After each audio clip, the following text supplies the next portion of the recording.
কথা বলার পরে হয়তো আমি গ্রেপ্তার হয়ে যাবো। দাম বেশিটা কেন? হোয়াই? ইউ আস্কড ইউর বাণিজ্য মন্ত্রণালয়, you asked your prime minister. গরু ঘাস খায় আর গরু ফিড খায়, ঘাস কিনতে টাকা লাগে না। দুলা ভাই 120 টাকা কেজি নিয়ে যান। আপনি যদি 1 কোটি টাকা নিয়ে ব্যবসা করতে বসেন, বছর শেষে আপনি 2 কোটি টাকার মালিক। কথা বললে আমাকে অ্যারেস্ট করবে পুলিশ।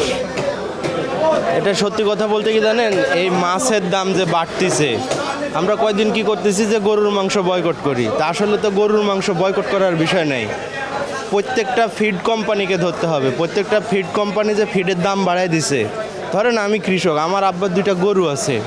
একটা গরুর 8 লিটার দুধ হয়, আর একটা মনে করেন ষাঁড় গরু, মাংসের গরু।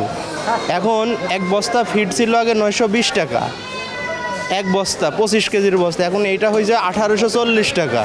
ফিড কোম্পানি ইচ্ছা মতো দাম বাড়ায়। মনে হয়েছে ডিলারে ফোন দেওয়া দিচ্ছে যে আপনি আজকে বাড়াই দেন কেজিতে 1 টাকা 20 পয়সা। এবার আমার ওই ফিডের দামটা যখন 1800 টাকা হচ্ছে, তখন তো আমার জিনিসের দাম বাড়িয়ে যাচ্ছে।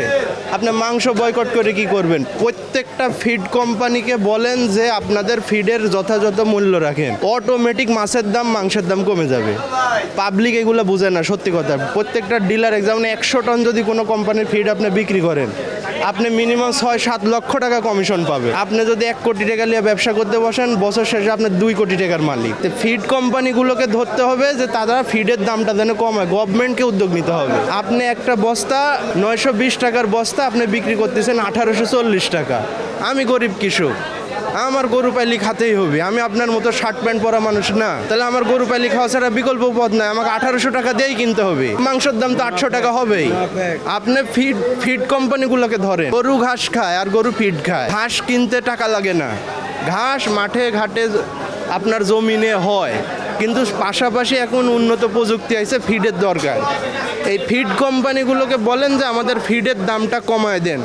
ফিডের দাম 1000 টাকা বস্তা, আসেন মাংস 450 টাকা কেজি খাবি পাবলিক।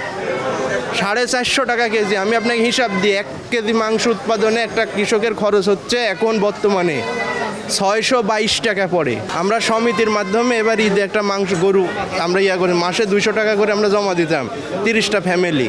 এটার আমরা মাংস পাইছি, ওখান থেকে আমরা হিসাব করে দেখছি যে আমাদের 622 টাকা কেজি পড়েছে মাংস। তো একটা লোক, আমি ব্যবসায়িক, আরেকজন ব্যবসায়িক, উনি তো 622 টাকা কেজি বিক্রি করবে না। এই জায়গায় বসে এই লোকের একটা ভাড়া আছে, তার ফ্যামিলি আছে, তার আয়ের দরকার আছে, সব মিলাই কিন্তু অবস্থানটা এরকম। বাংলা কথা হচ্ছে আগে ফিড কোম্পানিকে ধরেন, ফিডের দাম কমায় দেন, দেখবেন যে অটোমেটিক দাম কমেছে। এই যে মাছ দেখতেছেন, এগুলো অবশ্যই ফিড খাওয়াইছে, ফিড খাওয়ানো মাছ। এক বস্তা আপনার ফিডের এখন দাম 3140 টাকা, ডিলারের কাছে নিতে গেলে 3360 টাকা। ভাই আপনি যাবেন কোথায়? আসে আপনি বলবেন, পাবলিকে বলবেন যে ভাই কিরম বাজার, বলবোই তো ভাই দাম বেশি। তা দাম বেশিটা কেন? হোয়াই?